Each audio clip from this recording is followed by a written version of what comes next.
Um, but basically the best time out of the relationship was the first day. It was when he took me to Red Lobster. If I had known that that was going to be the time where he was going to be the nicest to me and the time we were going to have the most fun, I would have taken 2 bread baskets home with me, for sure. And if I had known that he was protected by the union, I would have gotten like 3 cocktails. But I got 1. We had a nice time at Red Lobster. I'm getting to know the guy, right? He goes, you know, what do you do? And I tell him, oh, I'm a vendor right now and an artist, and I'm trying to make it through comedy and modeling and dancing and all the art stuff. And I say, what do you do? He says, I'm in construction. And I'm like, oh, that's nice. What specifically do you do in construction? And he goes, elevators and escalators. And I'm like, oh, sorry, that's like the most ironic thing I've heard all evening. And he's like, what? That there can't be attractive construction men? Like that stereotype, I break the mold when it comes to that stereotype. I am the attractive construction man. And I was like, construction, attractive, no, stereotype, no. No, Shane Gillis in a suit would be sexy, or would be attractive in a suit, and that would be something to break the mold.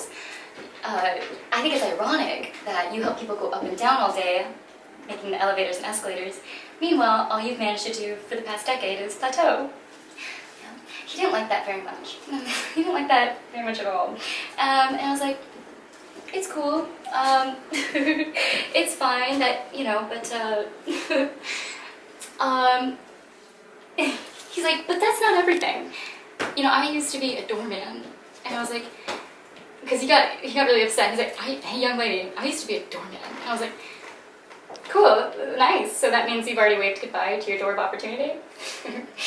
He didn't like that very much either at all. But at the end of the day, I have my moments with him.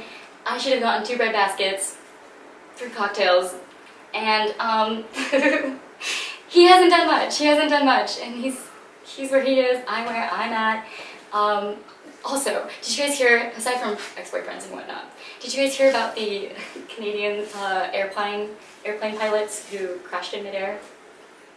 No. On the news in Manitoba?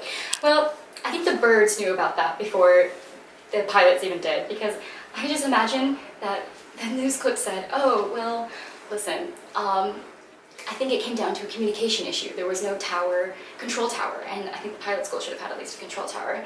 They have these students who are pilots, like, practicing their flights, and I think there must have been some type of communication. So I just imagine at some point, like, one of the pilots was like, I think we got this in the bag, and then the other pilot was like, this is gonna be so great, I'm so excited, eh? And then the other one was like, hey, that looks like a plane that's coming at me, and then they were both like, hey! And then, yeah. And that was how 2 pilots tragically died in midair. I think the birds knew before it even happened, but either way.